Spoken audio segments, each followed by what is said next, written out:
সম্মানিত দর্শক ও শ্রোতা, আসসালামু আলাইকুম। 1937 খ্রিস্টাব্দে বিজ্ঞানী হাইজেনবার্গ তার বিখ্যাত প্রিন্সিপাল অফ আনসার্টেনিটি বা অনিশ্চয়তা তত্ত্ব প্রকাশ করেন। এই তত্ত্ব অনুযায়ী একটি পরমাণুর অভ্যন্তরস্থ কোনো কণার অবস্থান, গতি বা গুণাবলী একই সঙ্গে বলা সম্ভব নয়। তাদের মধ্যে একটি অনিশ্চয়তা বা আনসার্টেনিটি থেকে যায়। বিজ্ঞানীদের মতো সমাজতত্ত্ববিদরাও সামাজিক, রাজনৈতিক, অর্থনৈতিক বিভিন্ন সিদ্ধান্ত গ্রহণের ক্ষেত্রে অনিশ্চয়তার সম্মুখীন হয়ে থাকেন। তারা বিভিন্ন দৃষ্টিভঙ্গি এবং পরিবেশ দ্বারা প্রভাবিত হন, ফলে কোনো বিষয়ে তারা সুনির্দিষ্ট সিদ্ধান্ত দিতে পারেন না। এই জন্য সমাজতত্ত্ববিদরা মানব জীবনের কোনো নির্দিষ্ট লক্ষ্য ও উদ্দেশ্য নির্ধারণ করতে পারেন নাই।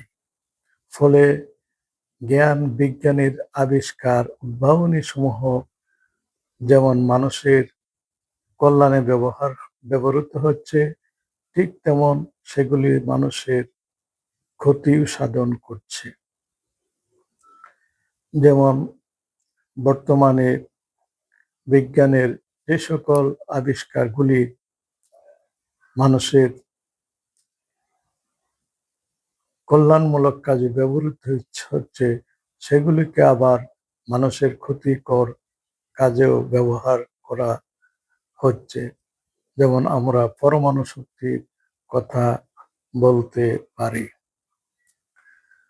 আধুনিক গবেষণা দ্বারা মহাকাশে স্বর্গ ও নরকের অস্তিত্ব আবিষ্কৃত হওয়ায় বর্তমানে বিজ্ঞানের এই আনসার্টেনিটি বা অনিশ্চয়তার অবসান ঘটেছে। ধর্ম ও বিজ্ঞানের অভিন্নতার ফলে মহাকাশে স্বর্গ ও নরকের অস্তিত্ব আবিষ্কৃত হয়েছে। বিজ্ঞান ধর্মকে সমর্থন করছে, কনফার্ম করছে। ধর্ম বিজ্ঞানকে সমর্থন ও কনফার্ম করছে। ফলে যে আনসার্টেনিটি বা অনিশ্চিত রয়েছে, সেটি কেটে গিয়ে একটি সুনির্দিষ্ট লক্ষ্যের দিকে মানুষ পরিচালিত হবে এবং বিজ্ঞানের আবিষ্কার সমূহ সামাজিক, রাজনৈতিক এবং অর্থনৈতিক ক্ষেত্রে যে সকল সিদ্ধান্ত গ্রহণ করা হয়, সবগুলি নিশ্চয়তার সাথে গৃহীত হবে। এই প্রক্রিয়াকে, এই অবস্থাকে আমরা প্রিন্সিপাল অফ সার্টেনিটি বা নিশ্চয়তা তত্ত্ব বলে অবহিত করতে পারি। পবিত্র কোরআনে আমরা এই নিশ্চয়তা তথ্যের উল্লেখ পাই। যেমন আল্লাহ পাক কোরআনে বলেছেন, লাকাদ মান্নাল্লাহু আলাল মুমিনিনা ইয বাআসা ফীহিম রাসূলাম মিন আনফুসিহিম ইয়াতলু আলাইহিম আয়াতিহি ওয়া ইউযাক্কিহিম ওয়া ইউআল্লিমুহুমুল কিতাবা ওয়াল হিকমাতা ওয়া ইন কানু মিন ক্বাবলু লাফি দালালিম মুবিন।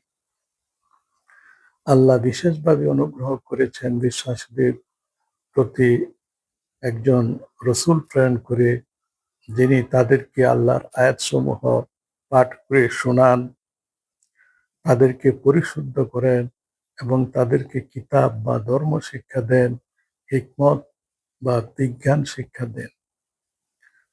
অর্থাৎ পবিত্র কোরআন মানুষকে দুটো বিষয় শিক্ষা দান করে থাকে। একটি হচ্ছে কিতাব বা ধর্মীয় জ্ঞান, ওহী। আরেকটি হচ্ছে হিকমত বা রিজনিং করা।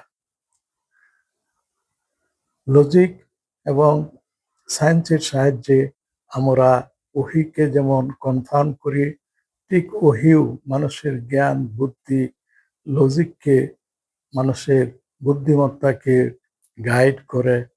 এই দুইটির সম্মিলিত প্রচেষ্টার ফলে মানুষের জীবনের সঠিক লক্ষ্য এবং উদ্দেশ্য অর্জিত হওয়া সম্ভব। কাজেই এই তত্ত্বটিকে বিজ্ঞানী Einstein science without religion is lame and religion without science is blind, ধর্ম ছাড়া বিজ্ঞান পঙ্গু এবং বিজ্ঞান ছাড়া ধর্ম অন্ধ, এই এই তত্ত্বের মাধ্যমে সেই বিষয়টিকে তিনি বুঝিয়েছিলেন।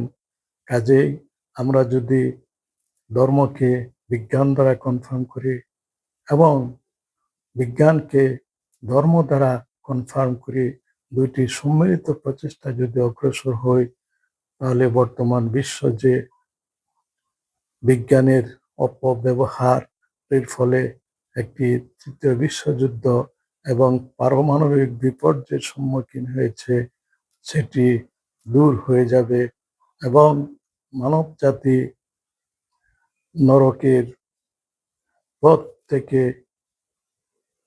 স্বর্গের দিকে অগ্রসর হওয়া সম্ভব হবে এবং পৃথিবীর প্রতিটি কাজই সত্য দ্বারা সঠিক সিদ্ধান্ত দ্বারা পরিচালিত হবে এবং সর্বক্ষেত্রে শৃঙ্খলা প্রতিষ্ঠিত হবে, ডিসিপ্লিন প্রতিষ্ঠিত হবে। ফলে আমাদের পৃথিবী প্রকৃতপক্ষে একটি স্বর্গরাজ্যে পরিণত হবে। আসসালামু আলাইকুম ওয়া রাহমাতুল্লাহ।